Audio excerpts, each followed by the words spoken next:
setelah kita memperbaiki iman kita, maka yang wajib kita lakukan untuk mempertahankan keimanan kita adalah memperbaiki apa tadi? Sholat. Karena sholat itu biasanya berkaitan dengan keyakinan kita kepada Allah. Diulang lagi, surat 23 ayat 1 sampai ayat 2, silakan. Sungguh beruntung orang-orang yang beriman. Sungguh beruntung orang-orang yang beriman, perhatikan. Yaitu orang yang khusyuk dalam salatnya. Yaitu orang-orang yang khusyuk dalam sholatnya. Bapak Ibu mau sadar atau tidak, sholat itu adalah tiang agama, tolak ukur iman Bapak Ibu naik dan turun. Banyak jamaah saya nanya, Ustadz biar iman nggak naik dan turun bagaimana? Perbaiki sholatnya, suka nggak suka. Nah berarti apa kesimpulannya? Saya harus ngajarin ibu, bapak, adik-adik semua, cara agar sholat yang tadinya pikiran jalan-jalan menjadi tidak jalan-jalan ya. Nanti saya ajarkan, nanti adik-adik tolong angkat tangan buktikan. Apakah nanti sudah fokus atau masih jalan-jalan? Nggak usah malu ya. Ustadz saya masih jalan-jalan, angkat tangan aja. Saya mau ngajarin langsung. Biar apa? Biar benar-benar bisa dipakai untuk apa? Praktek jasmani dan ruhani. Ya, baik. Kita akan mulai sekarang. Bagaimana caranya agar sholat kita pas saat kita sholat, pikirannya bisa fokus, benar-benar mengingat Allah. Ya, kenapa sholat itu harus mengingat Allah?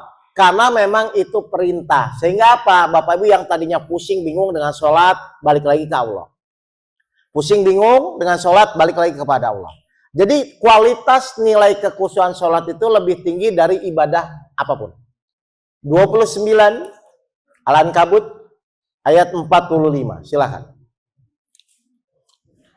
Ya. Baca kitab Al-Quran yang telah diwahyukan kepadamu Muhammad. Terus? Dan laksanakanlah salat.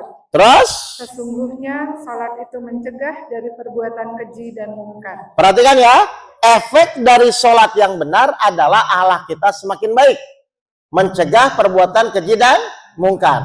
Sholat seperti apa? Silakan 29 ayat dilanjut. Sholat seperti apa? Dan ketahuilah, mengingat Allah itu lebih besar keutamaannya daripada ibadah yang lain. Nah, mengingat Allah dalam sholat lebih besar keutamaannya dibanding ibadah yang lainnya. Berarti sholat kita sekarang yang tadinya pikirannya jalan-jalan harus diperbaiki menjadi fokus ya. Nah, ini saya akan langsung praktekkan. Bapak Ibu langsung jalani, kita buktikan benar atau tidak. Kalau sholat kita nanti kita praktekkan dengan baik, maka kehidupan kita akan menjadi baik. Kenapa saya bilang begitu? Karena Rasul sendiri bersabda, berjanji dalam salah satu hadis. Apa hadisnya? Ketika seorang manusia itu sholatnya baik, maka semua amal perbuatan akan menjadi baik. Tapi kalau buruk sholatnya, maka buruk semua amal perbuatannya. Ini tolak ukurnya kita sholat benar atau tidak. Ya, baik. Sholat yang baik itu fokus atau jalan-jalan pikirannya? Fokus. Kalau gitu kita akan mulai. Ya, kita langsung praktek ya. Baik. Sekarang saya mulai. Nggak lama kok, paling sekitar 10 atau 15 menit. Langsung dipraktekkan. Nanti saya akan tanya masih jalan-jalan atau tidak pikirannya, kan begitu aja ya. Baik. Sekarang saya tanya, sholat yang benar itu, sholat yang benar ya, jasmani dan ruhani atau jasmani dan pikiran? Hah? Sholat yang benar, jasmani dan ruhani atau jasmani dan pikiran? Jasmani dan ruhani. Selama ini Bapak Ibu sholatnya jasmani dan ruhani atau jasmani dan pikiran? Jasmani dan pikiran, jujur. Yang pikiran ya? Terus ruhaninya kemana selama ini? Nah, saya ulang ya. Pakai itu aja Pak. Ya. Tuh kayaknya kurang itu ya. Jadi, sebelum kita bicara metodologi sholatnya, ternyata yang paling penting kita harus perbaiki alatnya saat kita sholat. Ya, alat sholat yang benar itu jasmani dan ruhani. Paham? Baik. Pertanyaan kedua. Di dalam sholat itu berapa banyak kegiatan yang Bapak Ibu lakukan dalam sholat? Di dalam sholat, berapa banyak kegiatan yang Bapak Ibu lakukan? Adik-adik? Di dalam sholat, berapa banyak kegiatan yang Bapak Ibu lakukan? 2 gerakan dan ucapan. Kegiatan di dalam salat. Iya kan 2 kan? Ayo, emang ada lagi selain gerakan dan ucapan? Enggak. Yang melakukan gerakan siapa? Yang melakukan gerakan? Jasmani. Jasmani. Yang melakukan ucapan? Ruhani. Berarti kita akan praktek. Kalau sholat kita jasmani dan ruhani, benar atau tidak, pikirannya nanti tidak jalan-jalan. Kan begitu aja harusnya. Kalau nanti terbukti benar, silakan praktekkan dan rasakan. Ada masalah, tidak ada masalah, hati itu tetap tenang. Kalau sholatnya baik. Ya. Baik, kalau begitu kita akan langsung mulai. Bagaimana agar jasmani dan ruhani kita sholat dengan benar? Tadi yang melakukan gerakan siapa? Yang melakukan ucapan? Baik, kalau ruhani ingin mengucapkan, itu harus bagaimana aturannya dalam Al-Quran? Surat 17 ayat 110. Kalau ruhani ingin mengucapkan, silakan. Surat 17 Al-Isra ayat 110, silakan. Apa kata Allah? Katakanlah, serulah Allah atau serulah Ar-Rahman. Terus? Dengan nama yang mana saja yang kamu dapat menyeru. Terus? Karena dia mempunyai nama-nama yang terbaik, Asmaul Husna. Baik. Dan janganlah engkau mengeraskan suaramu dalam salat. Janganlah engkau mengeraskan suaramu dalam sholatmu. Terus? Dan janganlah pula merendahkannya. Tapi juga jangan terlalu pelan. Terus? Dan usahakan jalan tengah di antara kedua itu. Baik, jadi menurut Al-Quran, kalau ruhani ingin mengucapkan bacaan sholat, jangan terlalu keras, jangan terlalu pelan, tapi cukup terdengar di telinga, atau bahasa umumnya disirkan. Berarti sholat itu boleh nggak dalam hati? Nggak boleh ya Bapak Ibu ya. Menurut surat 17 ayat 110, sholat itu harus bersuara, tapi tidak boleh terlalu keras, tidak boleh terlalu pelan, cukup terdengar di telinga masing-masing. Dalam membacanya, harus tumaninah atau tergesa-gesa. Tumaninah. Benar? Benar. Adik-adik ketika sholat tumaninah atau tergesa-gesa bacanya?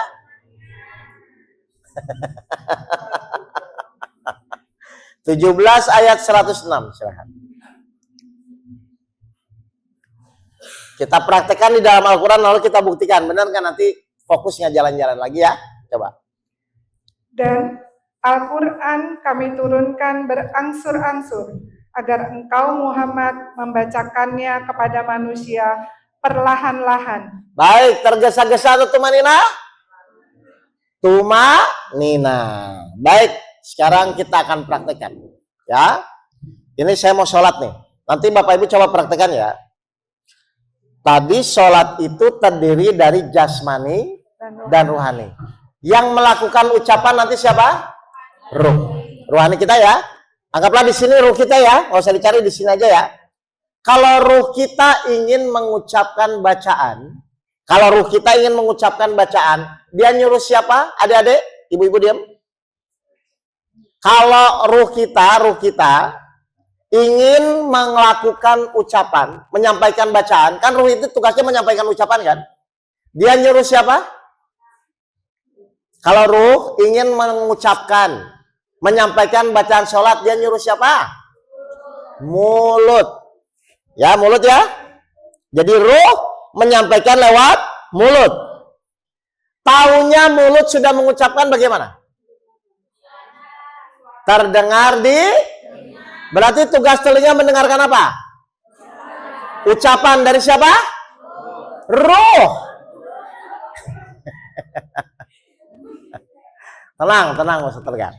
Ruh menyampaikan lewat mana? Mulut. Tapi hakikatnya mengucapkan siapa? Ruh. Kenapa ruh yang harus mengucapkan? Surat 7 ayat 172. Bapak Ibu harus paham dulu ini. Kenapa ruh kita harus mengucapkan? Karena awalnya di ayat ini, surat 7 ayat 172, apa kata Allah? Dan ingatlah Belum, Bu. Ya. Nah. Dan ingatlah ketika Tuhanmu mengeluarkan dari sulbi tulang belakang anak cucu Adam keturunan mereka. Ya. Dan Allah mengambil kesaksian terhadap ruh mereka. Nah, Allah mengambil kesaksian terhadap ruh mereka. Berarti yang bersaksi siapa? Ruh atau manusia? Ruh. Ini belum jadi manusia ya. Kalau manusia itu setelah 4 bulan ditiupkan. Ini masih di alam mana? Ruh. Jadi ruh kita itu sudah membuat perjanjian dengan Allah. Apa katanya? Ruh mereka seraya berfirman, bukankah aku ini Tuhanmu? Bukankah aku ini Tuhanmu? Allah nanya kepada ruh. Terus? Mereka menjawab. Mereka itu siapa? Ruh. Ruh kita menjawab sebelum kita lahir ke dunia. Apa katanya? Betul, Engkau Tuhan kami. Kami bersaksi.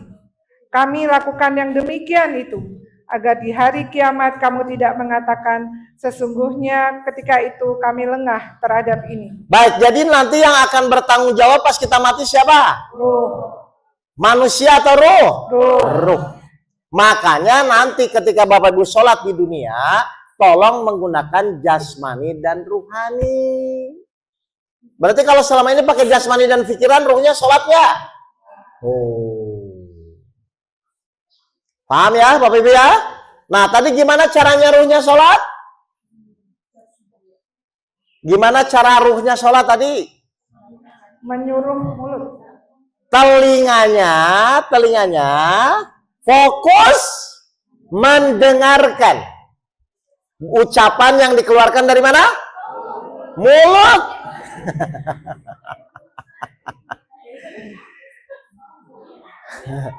Telinganya mendengarkan ucapan dari mana? Mulut. Tapi hakikatnya yang mengucapkan ruh kita. Karena ruh kita berarti sebelum di alam ruh sudah diskusi belum? Sudah dialog belum sama Allah? Sudah. Cuman karena sudah ditiupkan, akhirnya terkunci lewat jasmani kita. Tapi tetap yang menyampaikan bacaan itu hakikatnya dari ruh kita. Oke, jadi telinga fungsinya apa? Mendengarkan. Ya, perhatikan dulu ya. Nanti kita praktekkan, nanti jalan-jalan atau tidak. Jadi gini, ruh saya mau menyampaikan Al-Fatihah. Misalnya membaca Al-Fatihah ya. Ruh berarti menyampaikan lewat mulut. Tolong, telinganya dengarkan. Telinganya fokus hanya mendengarkan bacaan saja. Tidak usah dulu mikirin artinya ya, ada-ada ya. Nggak usah dulu mikirin artinya. Yang penting telinganya fokus mendengarkan kalimat per kalimat saja. Ya. Saya mau baca nih, Bismillah. Berarti ini tuh fokus. Ya, Bismillahirrahmanirrahim. Bisa ya? Jadi bacanya dengerin ini aja, bacaan masing-masing. Ya, coba adik-adik bacanya segimana biasanya kalau sholat? Kayak tadi, Bismillahirrahmanirrahim. Atau Bismillahirrahmanirrahim. Yang mana biasanya bacanya? Yang pertama, Bismillahirrahmanirrahim. Oh, yang ngebut. Nah, coba nanti dengerin ya. Pokoknya si telinga ini mendengarkan bacaan sendiri ya. Nggak usah mikirin artinya dulu. Pokoknya, Bismillah. Supaya mendengarkan, jadi jangan dikebut Bismillahirrahmanirrahim. Nanti lari itu. Ya, Bismillahirrahmanirrahim. Segitu ya. Baik, kita praktek bareng-bareng. Bareng-bareng. Siap, ya. Matanya merem atau melihat tempat sujud? Tempat sujud. Oke, matanya melihat tempat sujud nih, ada titik-titiknya. Banyak banget titiknya, bingung saya. Udah jangan lihat titiknya. Itu ada lihat ya, masing-masing ya, lihat titik aja ya. Ingat, nggak usah mikirin dulu artinya. Pokoknya telinganya cuma fokus mendengarkan apa yang disampaikan ya. Ingat, telinga cuma fokus mendengarkan. Perhatikan saya dulu. Bismillahirrahmanirrahim. Gitu ya, siap. Nanti jalan-jalan atau fokus, kita buktikan. Siap. Satu ayat dulu ya. Adik-adik telinganya mendengarkan, cukup terdengar di telinga masing-masing. Saya ulang, cukup terdengar di telinga masing-masing. Gak usah kanan kirinya. Siap? Siap. 1, 2, 3. Silakan sampaikan satu ayat dulu. Al-Fatihah, silakan.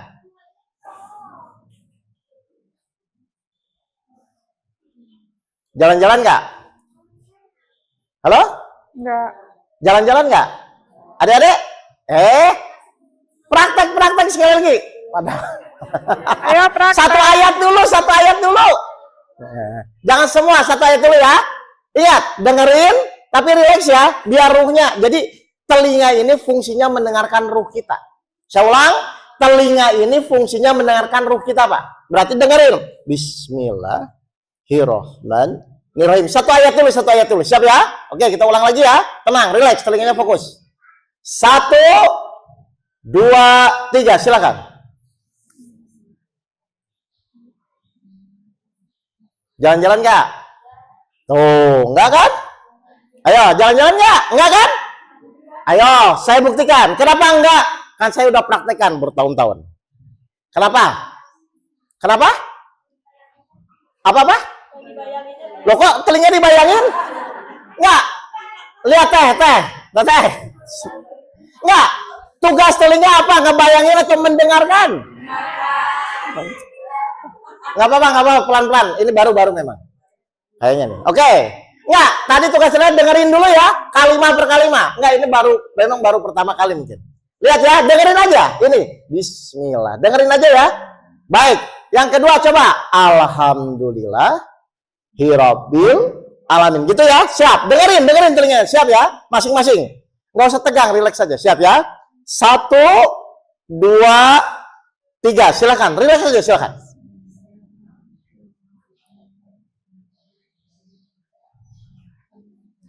Jalan-jalan nggak? Tuh. Teh, udah teh. Nggak usah tegang. Nggak, dengar nggak tadi? Bisa? Coba sekarang. Gini. Kita baca Al-Ikhlas. Ini buat ngelatih aja ya. Al-Ikhlas itu berapa ayat? 4 ya. Tapi ada fokus ya. Dengerin aja. Misalnya, Qul huwallahu ahad. Tenang aja. Semakin tenang, si ruhnya akan semakin muncul. Ya, semakin tergesa-gesa, nafsunya akan muncul. Itu yang membuat celakalah bagi orang-orang yang sholat. Jelas ya? Oke, kita baca Al-Ikhlas ya. Tenang aja, tenang. Qul huwallahu ahad. Dengerin aja, nggak usah mikirin artinya. Allahu samad. Kalimah per kalimah ya. Siap, kita praktekkan. Al-Ikhlas 4 ayat ya. Telinganya fokus mendengarkan bacaan masing-masing. Matanya melihat titik sujud. Siap. Nggak boleh merem. Matanya melihat titik sujud. 1, 2, 3. Silakan baca surat Al-Ikhlas. Tolong rileks saja. Dengarkan telinganya. Mendengarkan bacaan dari ruh. Silakan.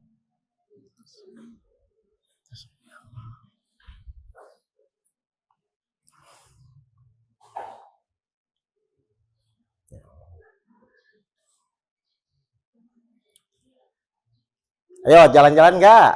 Ayo, nggak kan? Nggak bisa dibohongi. Kenapa langsung tidak jalan-jalan? Karena alat yang digunakan benar. Kalau kemarin jasmani dan pikiran, sekarang jasmani dan ruhani. Dari mana ruhannya mulai sholat?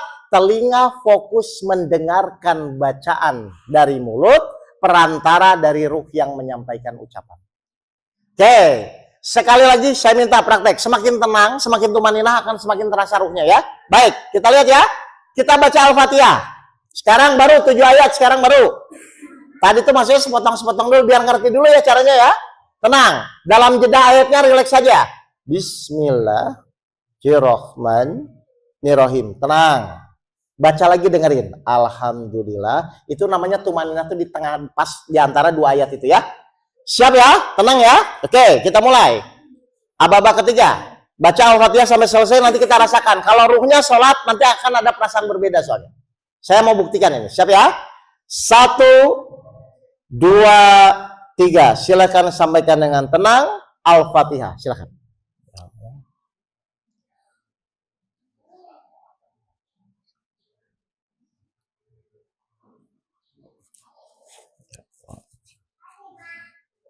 Tenang, jangan tergesa-gesa. Balik lagi ke tumaninah.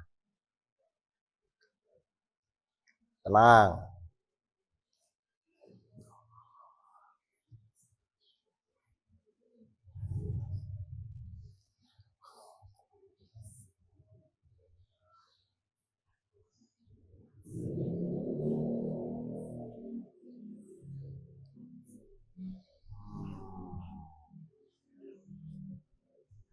Baik.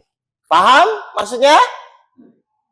Jangan kaget ya, tiba-tiba kayak yang hatinya tuh kayak terenyuh ada? Kan nggak janjian ya? Terus kayak yang sedih ada? Kalau tiba-tiba hati Bapak Ibu seperti itu, berarti ruhnya mulai sholat. Sudah berapa tahun ruhnya nggak sholat? Oh. Makanya kalau sholat nggak menggunakan ruh, imannya turun naik terus. Sholat, setelah sholat pusing lagi. Jadi sholat yang benar. Kenapa bisa langsung fokus? Karena pikiran Bapak Ibu saya geser fokusnya. Yang tadinya di pikiran, saya geser ke telinga. Makanya jadi otomatis bisa fokus. Ada jamaah saya sampai merem bayangin Ka'bah, wah malah makin jalan-jalan. Loh kan alatnya salah. Sholat yang benar itu jasmani dan ruh, bukan jasmani dan pikiran. Karena apa?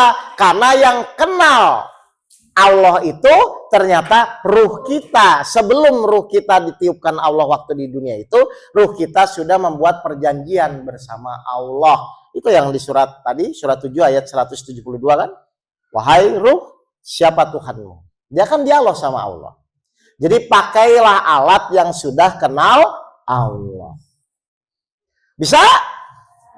Bisa ya? Nah, kalau bisa nanti sharing sama temannya. Ayo, saya punya praktek metode sholat gampang nih. Dan bisa dibuktikan kan tadi nggak jalan-jalan kan? Nah, jadi nanti kata kuncinya ingat ya. Apapun yang Bapak Ibu lakukan sholat, mau zuhur, mau asar, mau maghrib, mau isya, tumaninah. Karena tumaninah itu sifat ruh. Kalau tergesa-gesa, sifatnya nafsu. Jadi sudah tahu kenapa selama ini jalan-jalan pikirannya? Satu salah pakai alat, yang kedua tergesa-gesa. Kalau supaya makin kenal dan communicate dengan ruhnya gimana? Nanti dengan praktek itu kan ini 5 kali kan, dalam sehari minimal kan 5 kali kan. Kalau ruhnya sudah mulai muncul, sudah aktif, itu nanti otomatis. Kayak petunjuk-petunjuk itu kan masuknya dari hati sebenarnya. Nanti akan begitu. Ya, makanya orang beriman tidak khawatir dan bersedih karena dia yakin apa mas sedihnya. Oh, semua pasti ditolong Allah. Dan Allah janji juga pasti akan terjadi kok. Ya, udah Bapak Ibu masa bertahun-tahun sholat jalan-jalan lagi apa nggak bosan gitu. Ya, perbaiki ya. Bisa kayak gini ya. Nah, nanti bulan kapan kalau saya kesini lagi, saya ajarin yang tahap keduanya. Ini kan baru tahap awal, pertama sholatnya. Saya belum pernah soalnya ngajarin tahap kedua itu paling di tertentu aja. Soalnya tahap kedua berhubungan sama rasa.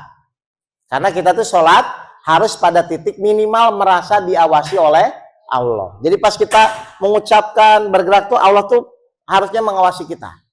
Ya begitu ya. Jadi sholat paham ya. Bisa dipraktikkan itu dulu ya.